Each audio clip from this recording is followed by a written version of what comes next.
Greetings ladies and gentlefish, and welcome to this replay in the ISU-152, one of the Tier 8 Russian tank destroyers. Now you can see my ISU has the stock gun, so I'm still using the stumpy little 152mm howitzer.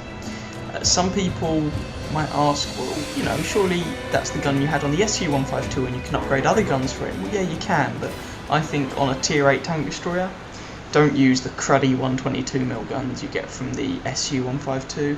Unlock them on the SU, but don't use them on the ISU, because you're going to need to unlock them to unlock better guns anyway on this machine. I think you're better off with the howitzer on this. Anyway, Tier 8 encounter game here on El Haluf. Now, El Haluf can be a bit of a campy, bit of lag there. El Haluf can be a bit of a campy map, frankly, which ordinarily is kind of sucky. But the flip side is that we are in a tank destroyer, so you know, that's perhaps not the end of the world.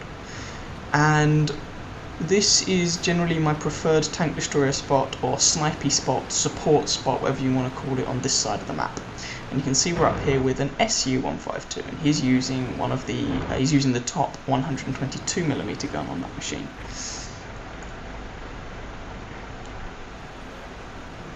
Now, one of the things you have to bear in mind with the Russian tank destroyers on this line, firstly, they have very good camo characteristics, so these are very stealthy. It takes quite some effort for people to actually spot them. Secondly, they are as blind as a freaking bat, so you really need someone else to do the spotting for you. Thirdly, the armour is... They do have some, but we take a shot there from an Indian Panzer that our trackseat, thankfully. The armour at tier 5 and 6 on the SU-85 and SU-100 is workable. You can bounce shots on it if you angle it nicely, and wiggle, etc. By the time you get up to the SU-152 and the ISU that follows, it's not the armour that's going to save you. The only way you're really going to save yourself is if you manage to get them to shoot your big troll gun mantler. Because you can see it's a big chunk of the front of the tank, and that will just eat shots all day long. But the rest of the tank, I mean, the armour's maybe, what, 60, 70, 80mm at quite a shallow angle. I mean, you're not looking at more than 100mm of effective armour, which at tier 8 is just dreadful. Tier 6s can go through you without much problem. And that's the lowest tier you're going to meet. The only people who are really going to bounce are pop. Kill secure. The only people who are really going to bounce are like tier 4 scouts, like a Stuart or something. Anyway. So you can see that the howitzer comes with a big old hefty reload. Now the reload is improved over previous tanks that used it, but it's still not great. And oh, IS-3, can we get a shot on the IS-3? Oh, I've been spotted. Okay, move. Once you've been spotted in this thing, you do not want to be there anymore, because people will just open up a whole can of paint on you. Now you can also see that our Stuart popped himself down into the cap. Now, you might think it's daft capping that early, but certainly on this map, actually that manages to put pressure on the enemy team to do something. And so as long as the tank that you put down there isn't too valuable, so in our case our M5 Stuart did it, that's not actually a stupid idea. As it is, you know, he got taken out and they now have an Indian Panzer hiding behind that rock, but this does mean while that Indian Panzer is just hiding behind that rock, he's not really doing anything. Sorry, he's one of their top tier tanks. Top tier tank not doing a great deal of much? I'm down with that. Can we get a shot on this Borsig? No, we can't. Have we been spotted? No, we haven't. And hopefully you saw earlier on that I have 6th sense on my commander, so I know when I've been spotted, but something a lot of people neglect. Oh, I've been spotted there, but I'm going to try and get a shot on this E25 before I back off. Oh, maybe I shouldn't, but we killed the E25. And I repair the track because I don't want to sit around there.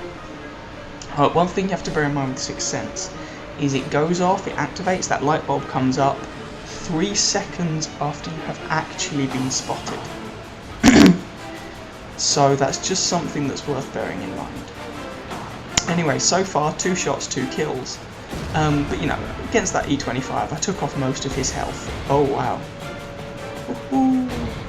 My buddy the SU just got wrecked by that Borsig. Yeah, we took off most of the health from E25, so that wasn't as much of a kill steal as the previous one. So you might ask why, the reason I'm not using the 122mm guns is they're not very accurate. Whilst they have excellent DPM, they have,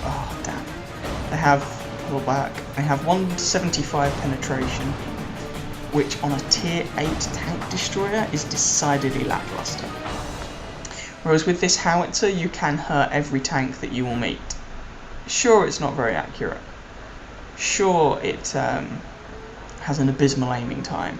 Yes, it takes a long time to reload. But it can hurt anything it meets. Now, you have the choice of putting AP shells in it. Don't. The penetration is naff. What is the penetration with the AP shells? 135. Pfft, who cares?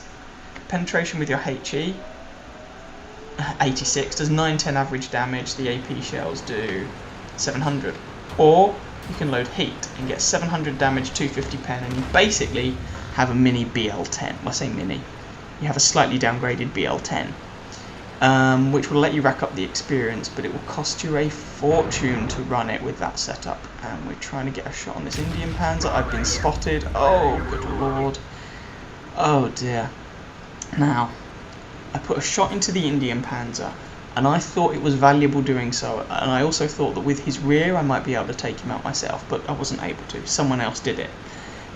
Waiting there to get that shot off cost me a good chunk of health. I'm now on 315 health. It also cost me my ammo rack. I already used my repair kit repairing my tracks earlier on. So I'm now, and there's a bug with the replay, so you can't actually see the reload timer. But trust me, my reload speed has gone from something like, something around the 15-second mark up to about half a minute. It's basically doubled in time-ish. I think it might be 25 seconds or something like that. I'm looking at a long old reload time now, which is going to be a bit of a nuisance. So far I've only fired 3 damaging shots. And we're winning by 2, it's 10-8, but a couple of our guys, including me, are on decidedly low health, so let's not wave the banners of victory just yet. Having said that, that ISU-152 is not looking too hot, although he took out an IS. So, credit where credit's due. And here's the curse of Russian tanks. The view range is garbage. The radio range is garbage. Well, the SU goes down eventually, so there we go. Anyway, I was saying, yeah, the 122mm guns aren't worth it, or at least the ones you get from the SU. I'm taking an unconventional upgrade path on this. So first, I upgraded the suspension. You need the suspension to fit the BL10 or whatever, so I upgraded the suspension. And in this game, that's the only upgrade I had. Second, I have now researched and fitted the top engine, because I was getting so frustrated not really being able to go anywhere. It was at any speed and having any maneuverability, and I know upgrading it hasn't made it a speed demon, but it's been a lot nicer to use since I've got the top engine. A lot of people don't do that. They get the BL10 as soon as they can. My next unlockable module is going to be the BL9. I want to try out that. Now that's the top 122mm gun on this tank. It's basically the IS gun, but slightly buffed. Why would I want to use that? Well, it's not as expensive to unlock as the BL10. I will unlock the BL10 and use it, and I've heard that makes this tank, and I believe them. But the BL9 is an interesting choice of gun. It actually has very, very high DPM. So I'm interested to try it out and see what it's like. It's 40,000 XP to unlock, and it'll be another 60,000 to unlock the BL10. I mean, the SU-152 and then into the ISU-152, they are hefty old grinds, they really are. But do bear in mind, once you have the BL10 unlocked, you also have the top gun on the tier 9 tank destroyer. So, it's not too shabby. Now I'm trying to tell this IS-3 up here to pull back. If he pulls back, I can get a shot on that Super Pershing. I can try and help him. Right, now, I don't want to take that shot. Okay, our ally's dead. The reason I didn't take that shot is because I didn't want to hit the friendly IS-3.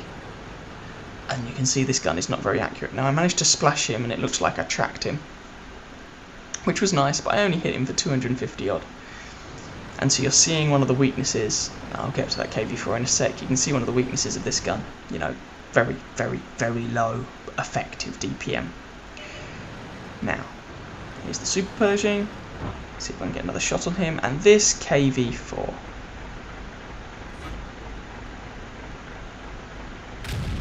There we go, another 329 onto him. We have a KV-4, I'm spotted so I'm pulling back. We've got a KV-4 who is just sitting in J5 doing nothing. We got hit by artillery, the Super Pershing, the T-26E4 has been hit by artillery. Good job, artillery.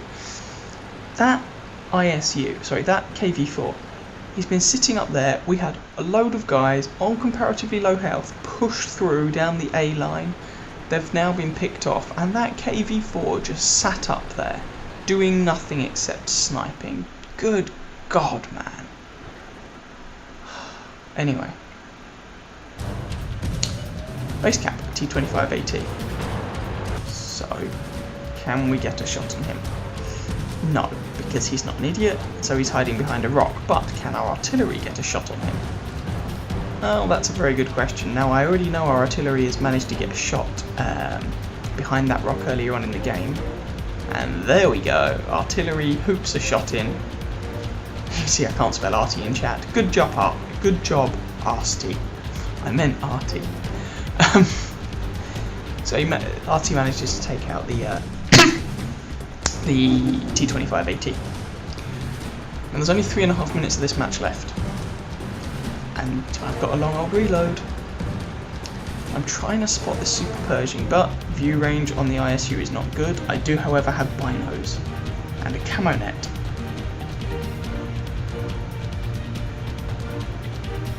And I can't really do much more than just sit here. I can take one shot from the Super Pershing. Oh, there he is, there he is, there he is, and pop. There we go. Back off, because I've been spotted.